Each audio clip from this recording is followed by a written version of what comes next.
Bahkan kadang-kadang timbul niatnya untuk mengetahui kemampuan kakaknya yang sebenarnya. Telah bertahun-tahun mereka berpisah. Tapi aku tidak mempunyai cara yang paling baik untuk melakukannya, berkata Empu Baladatu.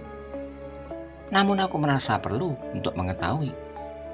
Jika ternyata Kakang Empu Sanggodaru tidak memiliki kelebihan apapun, apa gunanya aku datang bersimpuh di bawah kakinya? Buat apa aku merendahkan diri dan menangis minta belas kasihan jika ia tidak lebih dari muridku yang paling dungu? Namun demikian, Empu Baladatu masih memerlukan waktu dan cara yang sebaik-baiknya untuk mengetahui kemampuan kakaknya. Meskipun binatang-binatang buruan yang banyak sekali terdapat di padepokan itu pun merupakan salah satu alat pengenal yang baik.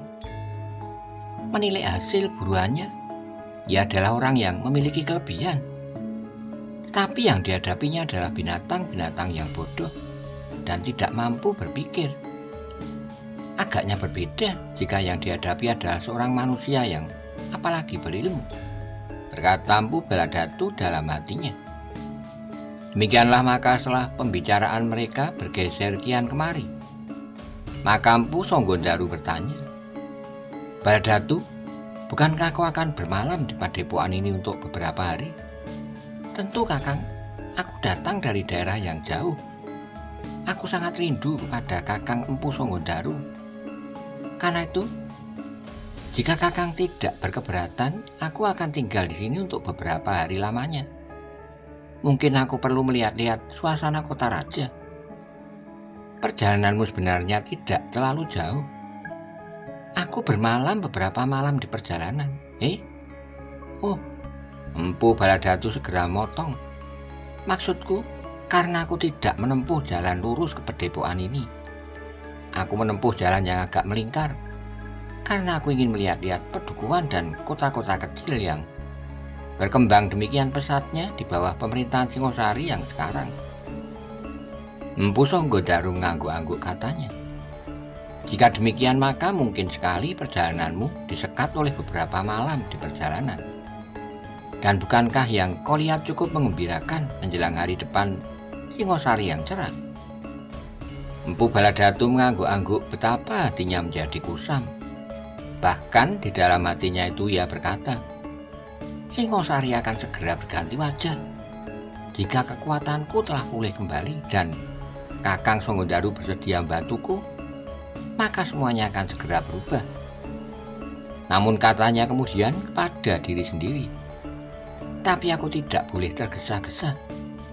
Setelah aku berhasil melenyapkan Maisa Bungalan dan Ninggodadi, maka perjuangan yang sebenarnya barulah akan dimulai.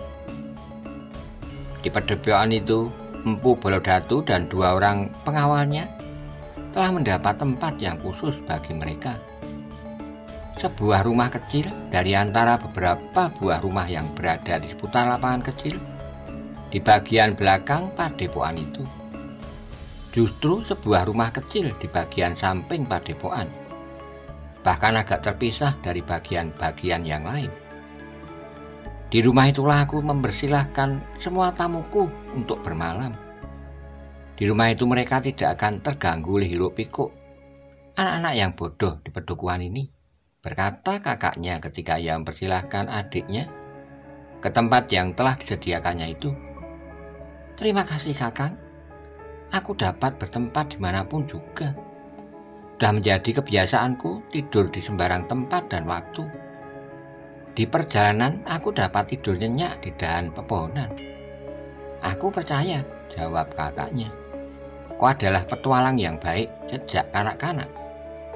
Dan kau memang dapat tidur dimanapun juga. Bahkan dalam genangan air. Bukankah di masa kanak-kanak kau selalu saja masuk ke dalam jembangan dan kemudian dengan pakaian basah kuyup tertidur di belakang kandang? Keduanya tertawa, bahkan para pengawal Empu Baladatu pun tertawa pula.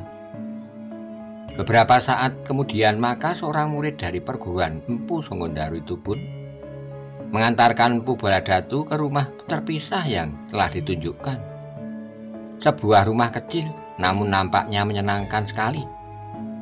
Beberapa pohon bunga soka berwarna merah yang tumbuh dekat di muka pintu membuat rumah itu semakin segar. Di sisi sebelah kiri terdapat sebatang pohon bunga ceplok piring yang sedang berbunga lebat sekali, sehingga seolah-olah segerumbul pohon yang berdaun putih. Bukan main, desis Ki Baladatu. Padepokan ini rasa-rasanya sangat terawat. Namun dengan demikian aku menjadi ragu-ragu. Apakah di balik ketenangan dan keteraturan padepokan ini masih juga tersimpan tenaga? Jika di padepokan ini masih juga ada beberapa orang murid dan cantrik yang paling bodoh sehingga putut yang paling dipercaya. Namun agaknya yang mereka dapatkan di sini tidak lebih dari pelajaran menari.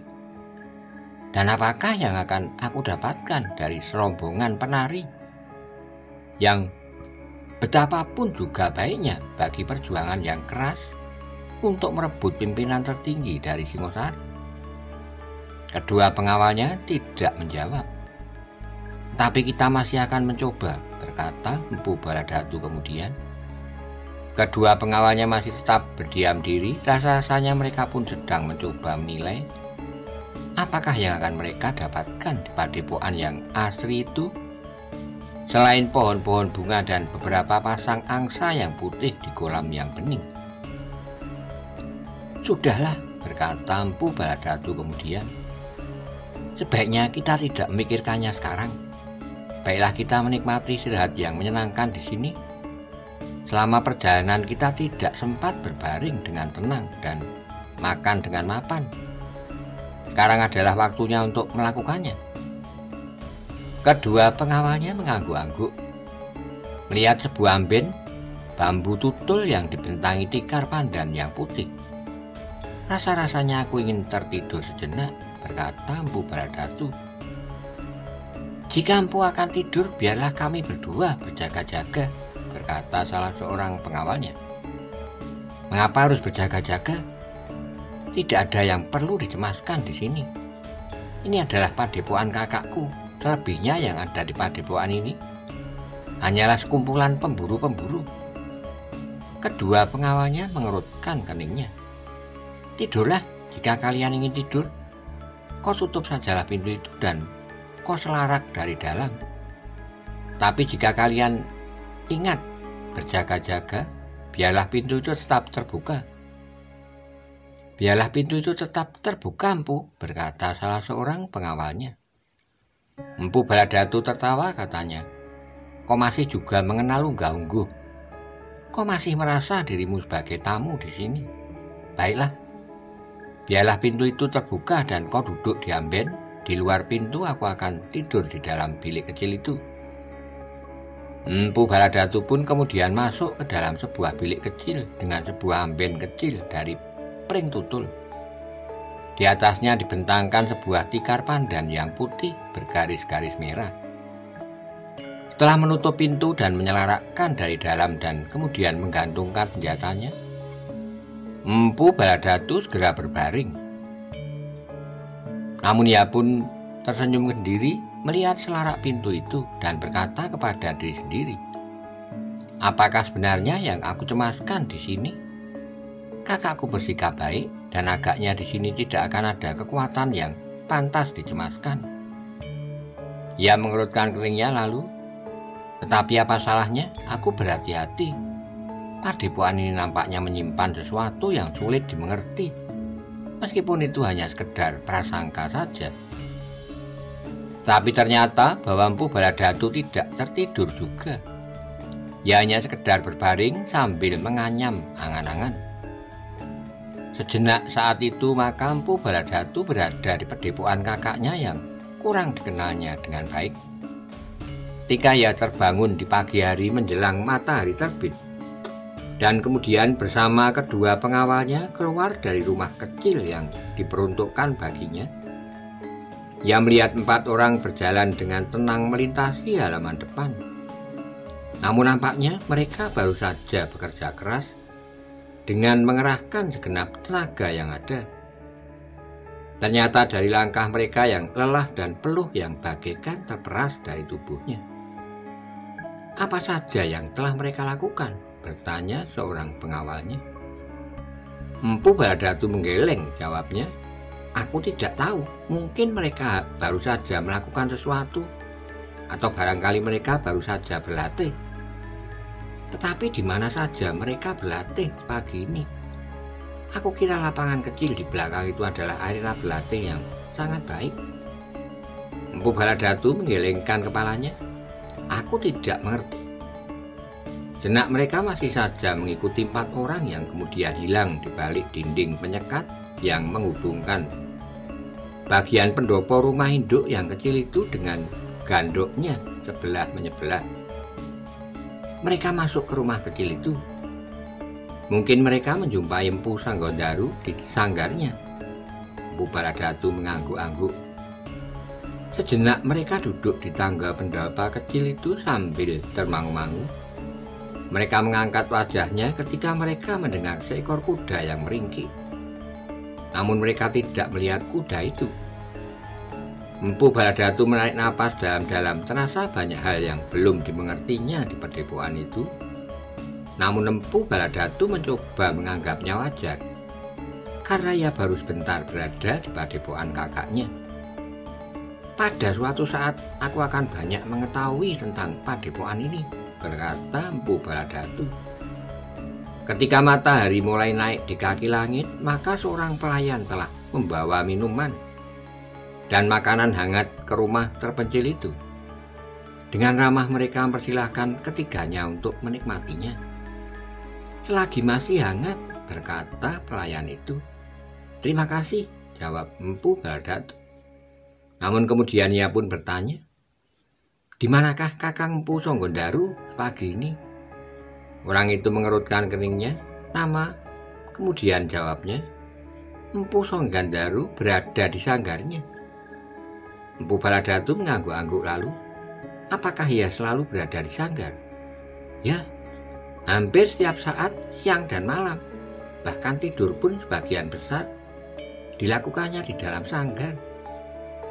Empu Baladatu mengangguk-angguk, namun ia masih bertanya, apakah Kakang Sanggondaru sering berburu? Orang itu mengangguk, ya, sering sekali. Agaknya berburu telah menjadi bagian dari hidup Empu Sanggondaru. Tapi ia tidak pernah meninggalkan padepokan ini terlalu lama. Empu Baladatu mengangguk-angguk. Hutan lebat itu memang tidak terlampau jauh dari padepokan. Apalagi menilik binatang buruan yang dikeringkan banyak terdapat di setiap bagian dari rumah induk padepokan itu. Maka wajarlah apa yang dikatakan oleh pelayan itu tentang Empu Sanggondaru. Namun tiba-tiba Empu Baladatu teringat pada 4 orang yang lewat di halaman dengan keringat yang bagaikan diperas dari tubuhnya. Karena itu maka seolah-olah sambil lalu saja Empu Baladatu bertanya, dari manakah ke-4 orang yang tadi lewat halaman ini?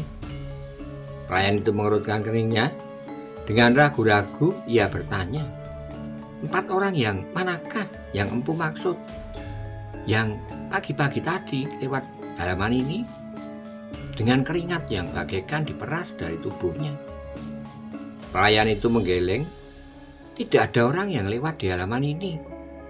Pagi-pagi benar aku sudah bangun dan membersihkan halaman ini, halaman bagian depan.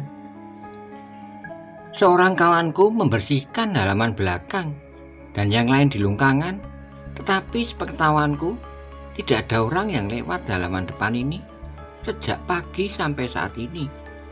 Ah, Empu Baladatu berdesah. 4 orang yang nampaknya baru saja bekerja keras. Mungkin berlatih, mungkin melakukan apa saja. Pelayan itu menggeleng, katanya, aku mengenal setiap orang dalam padepokan ini. Semua cantrik, putut dan dejanggan aku kenal. Tapi sejak pagi tidak ada seorang pun yang lewat halaman ini selain aku sendiri. Apakah tidak seorang pun diperkenankan keluar dari padepokan ini? Kenapa tidak? Bertanya pelayan itu. Tapi kenapa tidak ada seorang pun yang lewat di halaman ini? Bukan dilarang Empu, tapi sudah menjadi kebiasaan setiap penghuni padepokan ini untuk keluar masuk lewat pintu butulan di samping. Hanya Empu Songgondaru dan para penjaga di regol itu sajalah yang melintasi halaman ini. Itu pun jarang sekali dilakukan. Empu Baladatu mengangguk-angguk katanya. Jika demikian, 4 orang yang aku lihat adalah mereka yang bertugas di regol semalam. Tapi kenapa tubuh mereka basah oleh keringat yang bagaikan diperas? Apakah menjelang pergantian tugas mereka sempat berlatih di luar regol? Tidak ada pergantian tugas di pagi ini. Biasanya pergantian tugas itu berlangsung di sore hari. 5 orang yang bertugas bukan saja di regol itu selama sehari semalam. Mereka mengawasi seluruh padepokan dari regol depan sampai ke bagian yang paling belakang dan pintu-pintu butulan pada dinding padepokan. Tugas yang berat. Pelayan itu menggeleng katanya. Tidak begitu berat. Padepokan ini adalah padepokan yang aman. Tidak ada orang lain yang menaruh perhatian, apalagi mengganggu. 5 orang yang bertugas itu masih sempat membagi waktunya. Setiap kali 2 orang sempat tidur, sedangkan yang 2 lagi berjaga-jaga dan sekali-kali mengelilingi padepokan ini. Sementara yang seorang adalah pimpinan kelompok itu. Empu Baladatu menjadi ragu-ragu atas keterangan itu. Ia merasa melihat dengan pasti 4 orang yang lewat di halaman itu. Namun Empu Baladatu tidak mau bertanya lebih banyak lagi. Adalah mungkin sekali pelayan itu kebetulan tidak ada di halaman ketika 4 orang itu sedang lewat, sehingga ia tidak dapat melihatnya. Terima kasih, berkata Empu Baladatu kemudian. Kami akan minum dan makan hidangan yang kau bawa. Silahkan, Empu. Empu Baladatu kemudian menghadapi hidangan itu dengan pertanyaan yang membelit hatinya. Dengan kedua pengawalnya yang memperbincangkan hal-hal yang sulit dimengertinya di padepokan itu. Kau dengar ringkik kuda itu? Bertanya Empu Baladatu. Ya, mungkin kuda-kuda kita yang berada di kandang dan dibawa perawatan para pekatik di sini. Aku jadi ragu-ragu apakah mereka benar-benar dapat merawat kuda kita dengan baik. Desis Empu Baladatu. Kedua pengawalnya saling berpandangan, lalu salah seorang dari mereka berkata, Aku akan menengoknya nanti, apakah itu tidak diperbolehkan? Kita tidak usah bertanya dan mempersoalkan boleh atau tidak boleh. Kita tidak mengetahui peraturan yang berlaku di sini. Karena itu kita dapat berbuat apa saja tanpa ragu-ragu. Kedua pengawalnya mengangguk-angguk.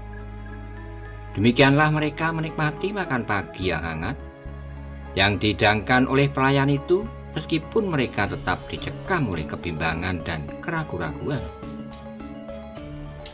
Untuk beberapa saat lamanya ketiga orang itu duduk termangu-mangu di tempatnya. Agaknya mereka masih tetap diselubungi oleh keraguan-raguan. Apakah yang sebaiknya mereka lakukan di tempat yang nampaknya diselubungi oleh teka-teki itu? Aku akan mendapatkan Kakang Empu, berkata Empu Baladatu. Aku akan mengajaknya berburu, dan dengan demikian aku ingin mengetahui serba sedikit. Apakah Kakang Songgondaru benar-benar memiliki kemampuan untuk membantu aku mencari cita-cita yang selama ini sudah mulai aku rintis, meskipun baru dalam tingkat persiapan? Menyenangkan sekali, sahut seorang pengawalnya. Aku juga seorang pemburu di masa kanak-kanakku, meskipun hanya sekedar berburu kancil di hutan yang rindang. Tapi berburu adalah selingan yang menyenangkan. Demikianlah ketika seorang pelayan datang lagi untuk mengambil sisa makanan di rumah kecil itu. Empu Baladatu berkata kepadanya, Aku akan bertemu dengan Kakang Empu Songgondaru. Apakah aku harus pergi ke sanggar itu? Oh, pelayan itu menjawab, Aku akan menyampaikannya. Mungkin Empu akan diterima di sanggar, tapi mungkin di tempat lain. Baiklah, katakanlah. Pelayan itu pun kemudian pergi sambil membawa sisa makanan, sementara Empu Baladatu menunggu kesempatan untuk bertemu dengan kakaknya.